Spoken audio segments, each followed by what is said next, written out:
তো সকালবেলা তোমাদের দেখিয়েছিলাম ঠাকুরটা মোটামুটি কমপ্লিট করে দিয়েছি, আর এখন এসেছি। এখন আবার কি করবো, এখন ঠাকুরটাকে একটুখানি কাপড় টাপড় পরিয়ে রেডি করবো। তো চলো তোমরা দেখো। সো এখন এই অবস্থায় আছে, তো চলো রেডি করা যাক।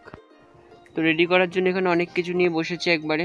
তো চলো, যারা আমার আগের বছরের ভিডিও দেখেছিলে তারা অবশ্যই দেখেছিলে যে আমি আগের বছর একটা দুর্গা ঠাকুর বানিয়েছিলাম, সেটা হচ্ছে নর্মাল কাপড়ে। তাই এই বছর ঠিক করেছি পুরোপুরি মাটির বানাবো, মানে মাটির গহনা, মাটির কাপড়। তো আজকে সেই প্রসেসটাই তোমাদের দেখাবো, টোটালটাই আজকে মাটির গহনা, মাটির কাপড় পরিয়ে দেবো। আর এর জন্য আমি একদম নর্মাল সুতির কাপড় নিয়ে নিয়েছি, যেই কাপড়টাকে ছিঁড়ে সাইজ করে এঁটেল মাটির গোলাতে চুবিয়ে চুবিয়ে এখানে আমি ঠাকুরটাকে ভালো করে কাপড়টা পরিয়ে দিচ্ছি। তারপর এটা রং করে দেবো, তাহলেই সাইজটা হয়ে যাবে। আর যেহেতু মানে বুঝতে পারছি না যে কীরকম মাপ লাগবে, তো মাপটা একটুখানি ঠিকঠাক করে নিচ্ছিলাম আর মেপে মেপে দেখছিলাম যে কোনটা ঠিকঠাক হয়। তো কেটে কেটে সেরকমই মাপটা দিয়ে দিচ্ছিলাম। আর পড়াতে গিয়ে কিন্তু অনেকটা পরিমাণে অসুবিধা হচ্ছিল, কারণ বুঝতেই পারছো আঙুলগুলো একটুখানি ঠুকো ঠাকা লাগলেই ভেঙে যাওয়ার চান্স রয়েছে। আর ভেঙেও যাচ্ছিলো অনেক জায়গাতে, সেইগুলো আবার পরে ঠিক করেছি। তো দুর্গা ঠাকুরটা কাপড় পরানো দেখো হয়ে গেল। আর এদিকে ব্লাউজটা রং দিয়ে দেবো। তো আপাতত এই যে দেখতে পাচ্ছ কাপড় পরানো এখানে হয়ে গেছে দুর্গা ঠাকুরটার। এরপর ওষুধটা পরিয়ে দিচ্ছি। আর এখানে আমি একটা করে পিন দিয়ে দিচ্ছি, মানে মাঝখানে একটা করে পিন দিয়ে দিচ্ছি। বাদবাকিগুলো আর পিন দিচ্ছি না, এমনি লাগিয়ে দিচ্ছি। গোলা দেওয়া থাকলে এমনি ঠাকুরের গায়ের সঙ্গে সুন্দরভাবে আটকে যাবে।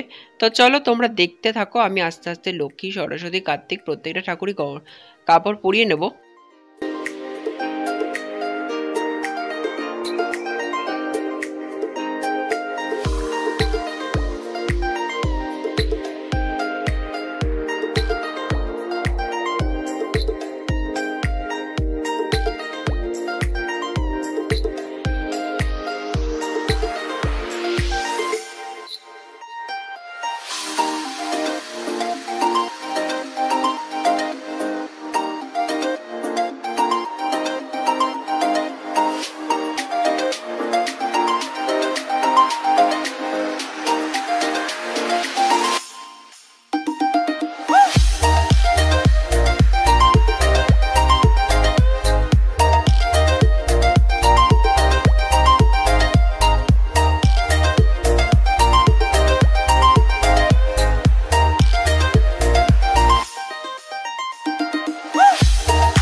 তো কাপড় পরানোর কাজটা পুরোপুরি কমপ্লিট হয়ে গেছে। তো লক্ষ্মী, সরস্বতী, কার্তিক, গণেশ সবগুলোতে কাপড় পরিয়ে দিয়েছি। আর পরাতে পরাতে সন্ধেও হয়ে গেছে, এখন অন্ধকার হয়ে গেছে। তো চলো এবার একটুখানি যেগুলো সিম্পল নর্মাল কাজ যেগুলো বাকি রয়েছে সেইগুলো করব। দেন তারপরে ঠাকুরগুলো চুল করব, সাজ পরাবো, গহনা পরাবো, সমস্ত কিছুই আজকে করে নেব। তো চলো তোমরা দেখতে থাকো, আস্তে আস্তে আমি করছি। আর এখানে বাইরে অন্ধকার হয়ে গেছিলো, তো প্রথমে কি করছিলাম দেখো, যে চালিটা করেছি, চালিটাতে ছোট ছোট কলকা তুলে এইগুলোতে লাগিয়ে দিচ্ছিলাম চারি সাইডে বর্ডারগুলো। বেশি ডিপ করে দিইনি, একদম হালকা করে দিয়েছি। আর এখন আমি চলে এসেছি ঘরের ভেতর, যেহেতু বাইরে অন্ধকার হয়ে গেছে। তো চলো এখন প্রথমে কার্তিক ঠাকুরটাকে রেডি করব, তারপরে সরস্বতী, তো আস্তে আস্তে সবগুলো ঠাকুরকে রেডি করব। তো তোমরা দেখতে থাকো।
এইদিকে কার্তিক আর হচ্ছে সরস্বতী আর এদিকে লক্ষ্মী গণেশ এইগুলো হয়ে গেছে।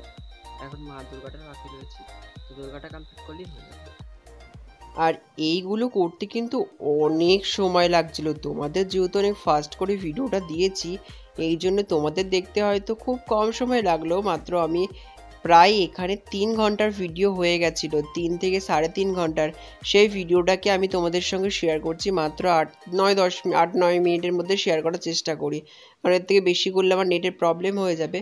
তো দেখো আপাতত এবার দুর্গা ঠাকুরের চুলটা করে নিচ্ছি, আর চুলটা করে নেওয়ার পর গহনাগুলো রেডি করব, তাহলেই মোটামুটি রেডি হয়ে যাবে।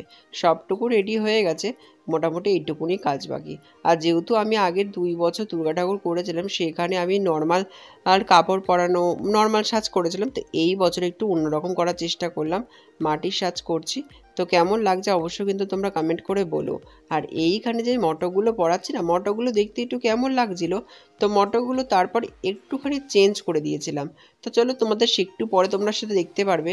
আর প্রথমে এই যে দেখতে পাচ্ছ গলার হার দিয়ে দিয়েছিলাম। আর এটা নর্মালি আমি কোনো আর্ট বাংলা ডিজাইনার কিছু বানাতে চাইনি, একদম নর্মাল দুর্গা যেগুলো হয় সেই ডিজাইনই বানাতে চেয়েছি, আর সেই রকমই হয়েছে। আর এই যে দেখতে পাচ্ছ মটকগুলো একটুখানি না চেঞ্জ করে দিয়েছি, চেঞ্জ করার পর কেমন লাগছে দেখো তো, আশা করি ভালো লাগবে তোমাদেরই। আর এই দুর্গা ঠাকুরের হাতে চুড়ি পরাতে গিয়ে যে কতটা কষ্ট হচ্ছিল, পরাতে গিয়ে একটা ঠাকুর করতে গিয়ে অন্য ঠাকুরে ভেঙে যাচ্ছিল, তো প্রচুর পরিমাণে অসুবিধা হচ্ছে। আর এরপরে তো ওষুধটারও পরিয়ে নিচ্ছি। আর গহনাগুলো খুব ছোট ছোট ক্ষুদ্র ক্ষুদ্র গহনাগুলো বেছে বেছে নিয়ে এখানটায় বড় করছিলাম, কারণ বেশি বড় দিলে মানানসই হবে না, আর মানানসই না দিলে দেখতেও সুন্দর লাগবে না। তো অবশ্যই তোমরা কিন্তু কমেন্ট করবে কেমন লাগলো দুর্গা ঠাকুরটা, আর ভালো লাগলে কিন্তু একটা লাইক করে দেবে। আর দেখা হচ্ছে পরবর্তী ভিডিওতে। আর এই ঠাকুরটা যদি কেউ নিতে চাও অবশ্যই কিন্তু কন্ট্যাক্ট করবে আমার সঙ্গে। Thanks for watching.